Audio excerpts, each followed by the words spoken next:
E convidar aqui para a mesa o nosso grande amigo, que eu já vi que chegou, o Chico Alencar. Deputado federal Chico Alencar.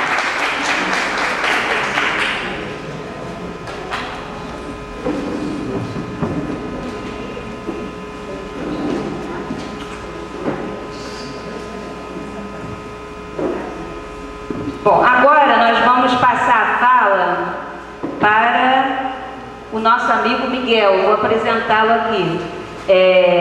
O Miguel, ele é bacharel e licenciado em História pelo FRJ, é mestre em Relações Internacionais pela PUC aqui do Rio, é mestre em Ciências Políticas pela Universidade de Essex, como é que fala isso, Miguel? Essex, Inglaterra. É professor do Instituto de Humanidades da Universidade Cândido Mendes e do Instituto de Relações Internacionais da PUC Rio. É pesquisador do Instituto de Políticas Alternativas do Cone Sul. Foi por isso que ele foi convidado, porque ele é do PAX. E é membro da Rede Jubileu Sul, que faz parte do Comitê Facilitador da Cúpula dos Povos na Rio+20. E agora ele vai falar exatamente sobre isso, né?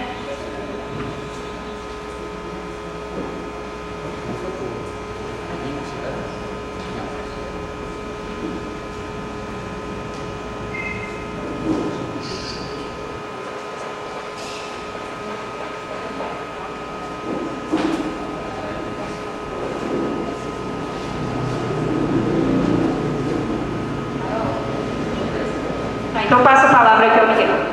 Boa tarde, gente, tudo bem? Queria primeiro agradecer o convite da Pastoral do Meio Ambiente. Feliz de saber, a primeira Pastoral do Meio Ambiente no Rio, achei que era no Brasil. Queria agradecer o convite também, especialmente toda a gentileza e o carinho da Maria Lúcia, Lúcia Maria, perdão. Por que eu notei errado? Que convidou a gente para estar aqui hoje falando sobre a Rio+20, né? Como ela comentou, eu faço parte desse instituto chamado PAX, Políticas Alternativas para o Cone Sul. E lá, por causa do nosso trabalho, a gente participa de algumas redes, junto com outras organizações. Uma delas é a Rede Jubileu Sul, que surgiu exatamente aí da campanha Jubileu 2000, pela anulação da dívida externa dos países do terceiro mundo, lá no ano 2000, mas que continuou como uma rede internacional, chamando a atenção por essas questões das dívidas, dominação de países do terceiro mundo via mecanismo da dívida externa, né? Que é uma outra coisa que também tem a ver com o meio ambiente. Daqui a pouco a gente vai ver que chegar à conclusão por quê. E aí, essa rede está envolvida então em alguns trabalhos, dentre eles de preparação da Cúpula dos Povos durante a Rio+20. O que é isso? Né? A gente tem começado a ouvir cada vez mais falar no jornal, se não me engano, no Globo de ontem, na capa, tinha o Eduardo Paz falando sobre acampamento na Rio+20. Acho que não, é de hoje, né? É o de hoje, pedindo para as pessoas receberem as pessoas nas suas casas, que vai ter muita gente no Rio de Janeiro, vai ter chefes de Estado, mais de 150 chefes de Estado e de governo estão sendo esperados. O que é exatamente esse evento, esse acontecimento que vai, enfim, parar um pouco da vida da cidade, pelo menos o que dizem, no Rio de Janeiro no próximo mês de junho, né? Especificamente aí entre 20 e 23 de junho. Alguém aqui tem uma ideia clara do que é Rio+20? O que é Rio+20? É uma conferência das Nações Unidas para falar sobre o desenvolvimento sustentável. Exatamente. Seu nome é? Mauro. O Mauro está bem ligado no tema. Então, a Rio+20 é uma conferência da ONU, né? É uma conferência das Nações Unidas que vai tratar sobre esse tema, desenvolvimento sustentável, né? Um desenvolvimento que seja um pouco diferente desse que o Padre Lúcio e que a Lúcia comentaram aqui, né? Um desenvolvimento que não tivesse produzindo esse tipo de efeitos que a gente tem comentado aqui anteriormente, em relação à poluição, em relação à dificuldade no acesso à água e uma série de outras coisas, né? Então, essa conferência... Esse é o problema. O Chico está perguntando se vai ter que pagar mais 20% que é Rio+20. Corre o risco de sim. E é por isso que a gente está aqui hoje também, né? Para alertar desse risco. Porque o que acontece? essa não é a primeira vez que a ONU, né, que é essa organização aí internacional da qual todos os países fazem parte, mas com poderes diferentes ali dentro de influenciar os rumos das negociações, não é a primeira vez que a ONU chama uma conferência sobre o meio ambiente. Né? A gente já teve pelo menos duas, muito importantes, três na verdade, muito importantes. Né? A gente teve uma em 72, né? Lá atrás, que foi a primeira, em Estocolmo. Ô Mauro, senta aqui com a gente, dá uma ajuda. Então, quando eu esquecer alguma coisa, você me lembra, por favor, tá? Me ajuda. Não, é sério, é sério. Então, em 72, a gente teve essa primeira conferência, tá? O governo brasileiro mandou lá sua delegação para Estocolmo, que é a capital da Suécia, né? O governo da ditadura militar, né? É bom lembrar que não era um governo muito legítimo, não era um governo que ninguém escolheu, né? Era um governo que a gente vivia no tempo da ditadura, mas mandou lá sua delegação para debater temas relacionados a meio ambiente e desenvolvimento. Interessante lembrar que naquela época o governo brasileiro considerava absolutamente, mesmo o governo da ditadura, considerava absolutamente impossível tratar o tema meio ambiente sem, por exemplo, tratar de questões sociais, sem tratar da desigualdade entre países ricos e países pobres, sem tratar das desigualdades internas dos países do terceiro mundo. Considerava absolutamente impraticável falar de meio ambiente sem mudar as relações, né, sociais, as relações econômicas, pelo menos em alguma medida. Se o governo da ditadura militar realmente acreditava nisso ou não, ou se era uma conversa para inglês ver, a gente pode discutir também. Mas fato é que o Brasil chegou com um discurso muito forte lá em 72. Resultados da conferência de 72. Bom, difícil dizer. O resultado mais tangível é que chamaram uma outra conferência 20 anos depois, né? Que foi exatamente a Rio 92. Só para lembrar, em 92, para avaliar o que tinha sido, né, 20 anos depois, 72 até 92, para avaliar o que tinha sido feito de avanço, né, ou de retrocesso, naquele intervalo de 20 anos. E aí, em 92, o governo brasileiro barganhou muito para que essa conferência não fosse de novo na Suécia, nem em nenhum país da Europa, nem nos Estados Unidos, que fosse no Brasil. Em 92, a gente tinha um presidente que dizia que cuidava muito do meio ambiente. Vocês lembram quem era o presidente em 92 no Brasil? Era o Fernando I, né? Era o Collor, exatamente. E o Collor barganhou muito para que essa conferência viesse para o Brasil. Isso pode parecer estranho para a gente à primeira vista. Como é que um presidente, né, como o Collor, um sujeito conservador, elitista, associado aos interesses das grandes empresas, grandes corporações, né, que foram quem ajudaram a eleger e colocá-lo lá, né? Como é que esse sujeito então estaria tão preocupado com o meio ambiente assim?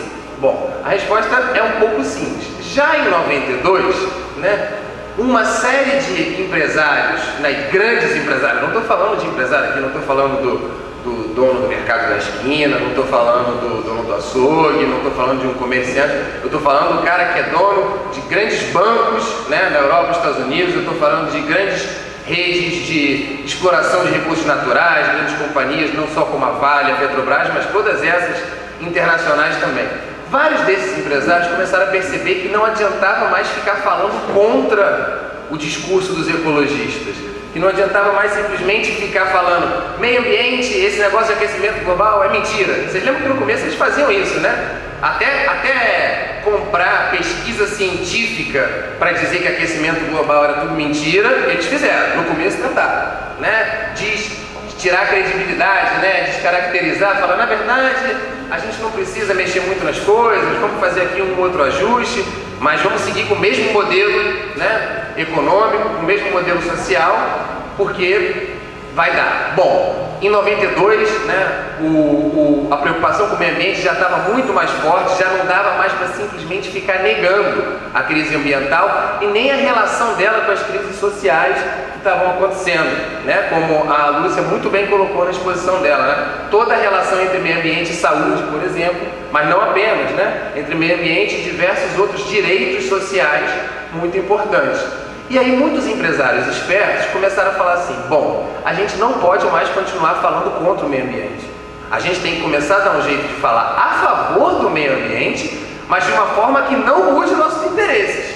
que isso é fundamental, ou seja, que não mude a nossa capacidade de continuar nos apropriando do trabalho e dos recursos naturais, né, da maior parte da população mundial e transformando isso em lucros privados, né? Essa era a lógica, né? E aí vieram com um termo, pela primeira vez, surgiu com muita força, em 92, essa expressão, desenvolvimento sustentável, né? O que era um desenvolvimento sustentável na visão desses empresários, né? Um desenvolvimento na qual você pudesse continuar com as mesmas relações sociais, né? Políticas, né? Mesmas relações de produção e reprodução, né? Do mundo que a gente vive, sem mudar muito, mas que ela fosse sustentável, que ela se sustentasse de preferência para sempre. Porque os próprios capitalistas, né, esses próprios grandes empresários, já tinham percebido que do jeito que estava, ia ficar ruim até para eles em algum momento, né? Ia ser insustentável para o próprio sistema deles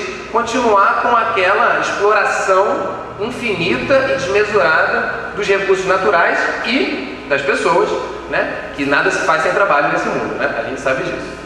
Então, em 92 vieram com essa ideia, em vez da gente ficar lutando contra os ecologistas, vamos tentar trazer eles para o nosso lado e dizer para eles que a gente tem várias ideias, vários mecanismos, várias técnicas, vários projetos para incluir o meio ambiente dentro do capitalismo. Essa era a ideia central que foi colocada em 92. Talvez aí você entenda por que o Collor estava um pouco interessado nessas articulações, né? Ele que estava sempre articulado com os grandes empresários, ele que estava sempre articulado com os poderosos interesses econômicos, né? Não estava vendo com bons olhos essa nova estratégia, né? Em vez de brigar com os ambientalistas, vamos trazer eles para o nosso campo, né? Para o campo do mercado, para o campo das relações capitalistas, né? Vamos tentar transformar então esse ambientalismo em algo que caiba dentro do capitalismo. Melhor ainda, se ele ajudar o capitalismo a ficar ainda mais forte, né? 10 anos depois da Rio 92, a gente tem um cenário que é exatamente a materialização disso, né? A gente teve, logo depois da Rio 92, uma conferência no Japão, na cidade de Kyoto, né, que era um desdobramento da Rio 92, dos tratados que tinham sido assinados aqui no Rio em 92, que criou o tal do Protocolo de Kyoto. Mauro, me ajuda lá, Protocolo de Kyoto. 97. Protocolo de Kyoto cria o tal do crédito de carbono. Já ouviu falar isso? Mercado de carbono, crédito de carbono? Em pouquíssimas palavras, talvez, o pessoal diz que é difícil, eu não acho difícil não, é só porque assim, é feito para não funcionar. E difícil é você acreditar que os caras passaram essa ideia, mas o mecanismo não é tão complicado assim não. Porque qual era a história? A pressão da sociedade, a pressão dos grupos organizados, dos sindicatos, das pastorais, dos movimentos sociais, dos partidos, estava muito grande, né, sobre esses interesses empresariais capitalistas que só estavam cada dia lucrando mais com a destruição do planeta e da vida das pessoas, né? Então estava se cobrando, ó, tem que reduzir a sua taxa de exploração, tem que reduzir a sua taxa de destruição do meio ambiente, tem que imediatamente reduzir a emissão de gases de efeito estufa, porque isso está colocando um problema imediato, né? Então cada país do primeiro mundo, cada país da Europa e os Estados Unidos e o Japão, eles teriam que ter então uma meta de redução, né? Uma meta, num cálculo lá, baixíssima, tinham que reduzir menos de 6% do que eles emitiam em 1990. Era só para fazer um teste. Nenhum país aceitou reduzir sua emissão assim. Qual foi o mecanismo encontrado para resolver esse problema? Bom, pensar assim, a gente pode criar um mercado de créditos de carbono. Porque quem polui realmente, né? São os países do primeiro mundo, que têm as maiores indústrias, né? Quem polui muito nesse mundo chama-se Estados Unidos, Alemanha, Rússia, França, Japão e Inglaterra. Quer colocar assim, os campeões são eles.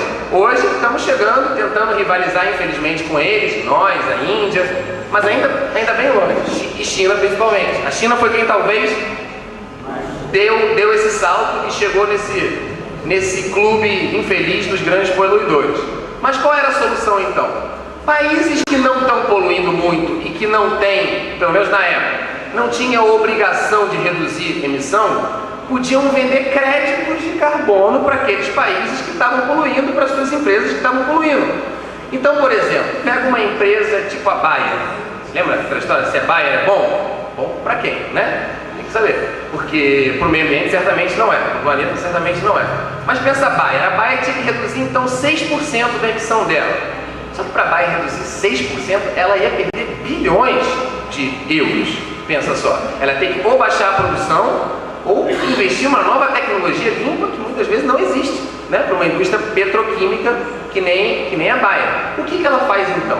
Ela continua produzindo igualzinho, poluindo do mesmo jeito, emitindo da mesma forma ou até mais, mas agora ela não pode ser mais culpada por isso, porque ela pega um pouco de dinheiro e compra crédito de alguém aqui no terceiro mundo, no Brasil, na África, na Ásia, que não esteja poluindo, que poderia poluir, mas abre mão de poluir para vender esse crédito para a Bayer. Seja alguém que tenha, né, um processo considerado um processo mais limpo, né, e por isso faz uma conta e diz, então eu tenho aqui tantos créditos de carbono para vender, e seja alguém que, por exemplo, uma comunidade indígena ou uma comunidade ribeirinha tradicional que se comprometa a delimitar uma área na qual não vai haver devastação, né?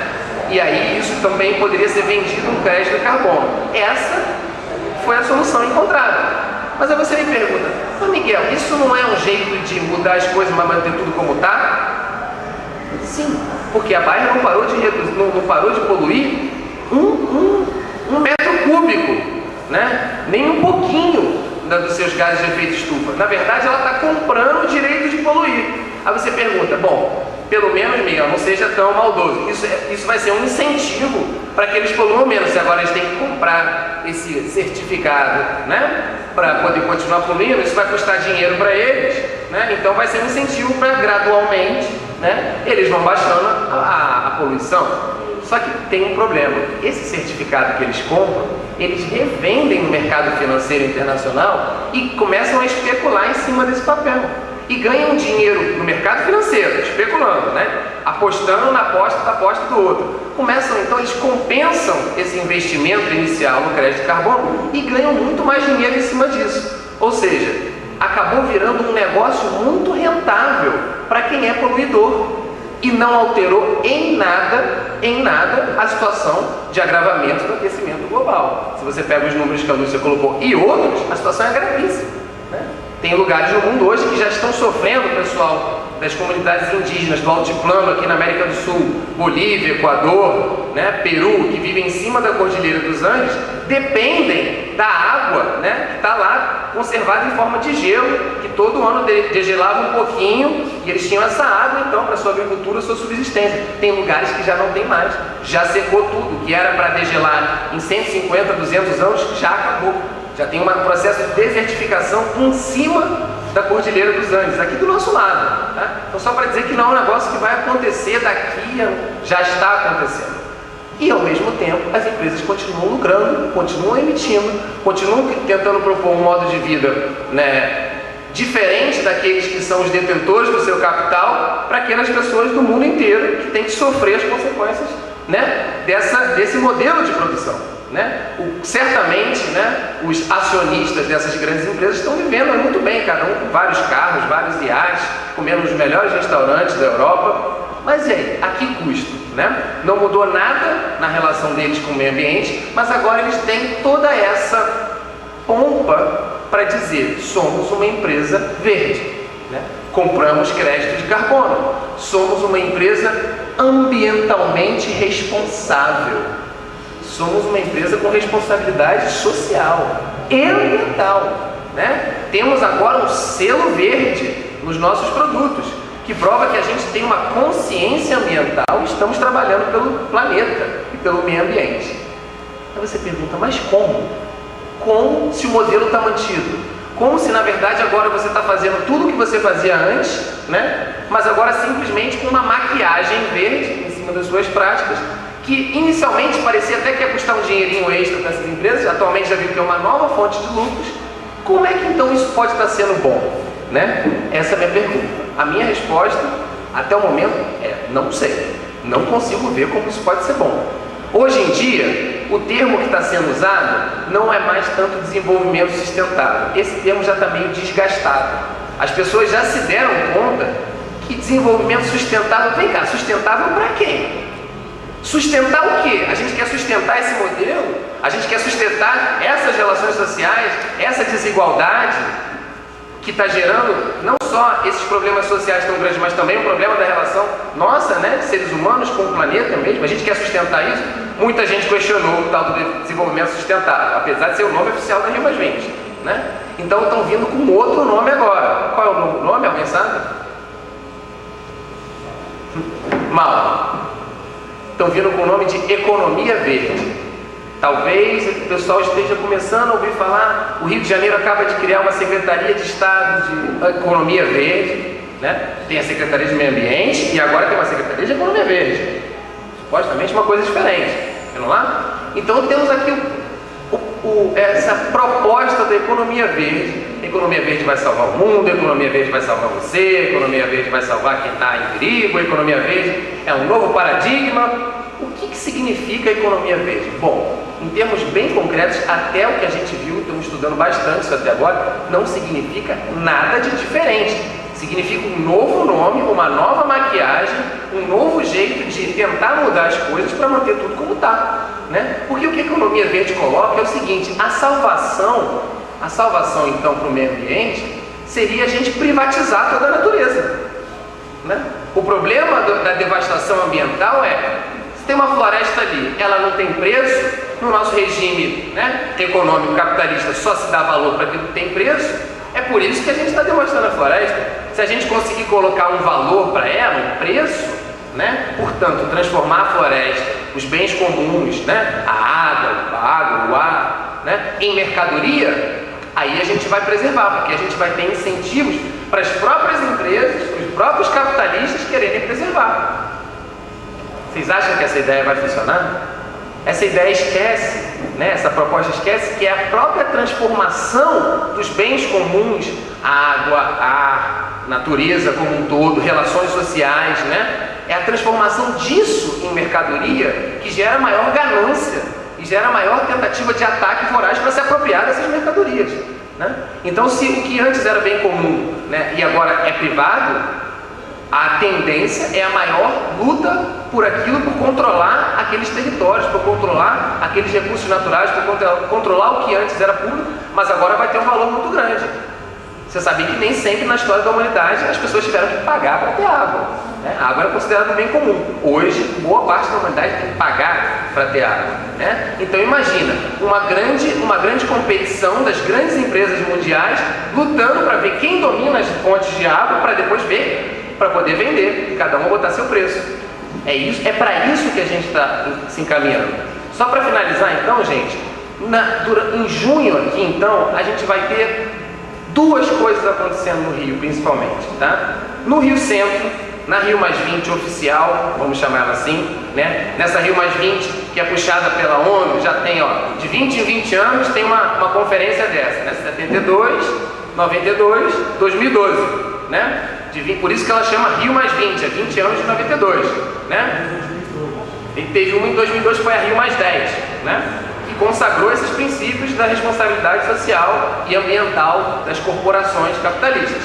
Então o que vai acontecer? A gente vai ter em junho, de 20 a 23, um evento no Rio Centro, no qual basicamente você vai ter chefes de Estado e de governo, né? Presidentes, primeiro-ministros, né? Sentando junto com grandes empresários das grandes empresas poluidoras, extratores de recursos naturais do mundo, né? Pensa aí numa Vale, pensa na Monsanto, pensa em, enfim, petrolíferas, né? Grandes empresas que vão estar fechando acordos sob o rótulo dessa economia verde, mas que vão ser uma série de acordos que vão avançar na privatização da natureza e dos recursos naturais. Vocês não tenham a menor dúvida disso.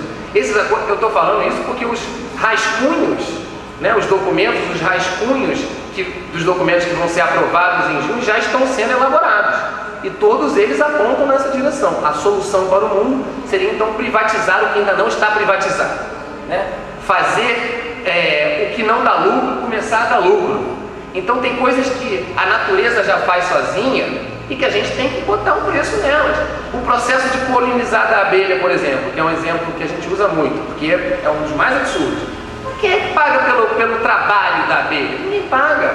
Quem é que paga por esse processo de polinização? Ninguém paga. Vai chegar o grande capitalista e vai falar, não, então alguém tem que pagar. Vamos botar um preço nisso, né? Vamos vender o trabalho da abelha, né, como uma mercadoria, como um serviço.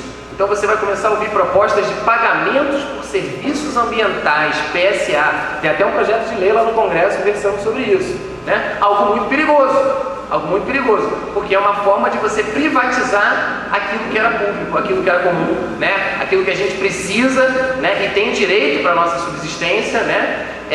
Uma subsistência que pode ser fraternal, solidária, pode ser diferente do modelo dominante, mas que nessas propostas oficiais que estão sendo colocadas na Rio+20 vão estar sendo totalmente trazidos para a lógica do privado, do privatizado, do mercado, do lucro, né? O lucro acima da vida.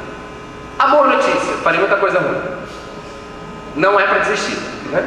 A boa notícia é, bom, isso não acontece sem resistência, né? Eles podem tentar fazer sempre essas maldades, né? Podem tentar sempre fazer essas insanidades, porque isso é uma irresponsabilidade com o planeta, em última instância, né? Eu ainda não vi, né, esses grandes empresários conseguirem comprar casa na Lua, nem fazer isso. Então, é uma irresponsabilidade até para eles. Mas isso não acontece sem resistência, né? A gente sabe que sempre na história da humanidade, sempre que a gente teve esses ataques, né, das classes dominantes, das elites, a gente teve resistência também. E muitas vezes, essa resistência conseguiu impedir uma série de processos e conseguiu, às vezes, reverter processos muito complicados, que nem esse que a gente está vivendo hoje em dia, do agravamento dessa crise ambiental, né? Então, mais uma vez, a gente continua tendo resistência. Essas propostas contra a economia verde, já tem campanhas mundiais contra a economia verde, denunciando que de verde ela não tem nada, só passa de uma maquiagem verde, né? Então, aqui, durante a Rio+20 oficial lá no Rio Centro, a gente vai ter todo um processo de resistência, né, dos movimentos sociais, dos sindicatos, das entidades de base, das comunidades empresariais de base, das pastorais e de várias outras organizações da sociedade civil que vão estar tentando dizer um grande não para a economia verde, que vão estar tentando chamar a atenção e chamar a responsabilidade dos chefes de Estado que vão estar lá no Rio Centro, para que não fiquem negociando simplesmente, né, tratados e aí acordos com o grande capital, mas que fiquem sim conversando com a sociedade civil para ver quais são as verdadeiras propostas, porque aquelas falsas soluções que vão estar sendo produzidas no Rio Centro não dá mais para aguentar. Então a gente vai ter no aterro do Flamengo e em outros locais da cidade, mas principalmente no aterro do Flamengo, vamos ter a Cúpula dos Povos, né? Cúpula dos Povos por Justiça Social e Ambiental contra a mercantilização da natureza e em defesa dos bens comuns. Esse é o nome todo do evento. É um nome bem fácil de decorar, bem simples, mas foi... Alô? Você vê que a tecnologia funciona, né? E, então a Cúpula dos Povos vai ser exatamente esse espaço, em primeiro lugar, de denúncia do que vai estar acontecendo no Rio Centro, na Rio+20 oficial, e em segundo momento, ou em primeiro lugar também, tão importante quanto, de colocar as verdadeiras alternativas, as verdadeiras soluções vindo dos povos, dos movimentos sociais, das práticas, né? Essas sim, verdadeiramente sustentáveis, que estão vindo da sociedade civil organizada, dos movimentos sociais, das lutas daqueles que estão resistindo contra esse modelo, né? São, na verdade, são as únicas alternativas, né? É isso que vai estar sendo colocado. Então, junho no Rio de Janeiro vai estar sendo esse grande debate, ou se você quiser, esse grande embate, né, entre o que vai estar sendo colocado oficialmente no Rio Centro e o que vai estar vindo de baixo, né, na Cúpula dos Povos lá no aterro do Flamengo. É importante que a gente vá, então, ao aterro. Não é tão simples chegar no aterro, né? Daqui de Campo Grande tem que pegar um ônibus, depois um trem e depois então um metrô, né? Mas é importante que a gente tente se somar à Assembleia dos Povos, que vai ser a atividade central da cúpula, né? Um lugar onde gente do Brasil inteiro, mas representantes de povos oprimidos no mundo inteiro, vão estar chegando para trocar experiências e exatamente tentar enfrentar esse modelo que vai estar sendo aprofundado lá na Rio+20 oficial. Gente, muita coisa para falar. Se ficar alguma dúvida, a gente vai ter um tempinho para esclarecimento. Queria agradecer a atenção de vocês, a paciência de vocês, enfim, chamar todos para a Cúpula dos Povos Certamente, por exemplo, eu não vou estar no Rio+20 oficial, espero que nem todos de vocês estejam lá também, que a maioria de vocês vá para o aterro, né, que a gente se encontre lá e que a gente junto consiga, pelo menos, dar nossa contribuição a esse processo de resistência, a esse avanço e a privatização que está acontecendo muito grande. Obrigado.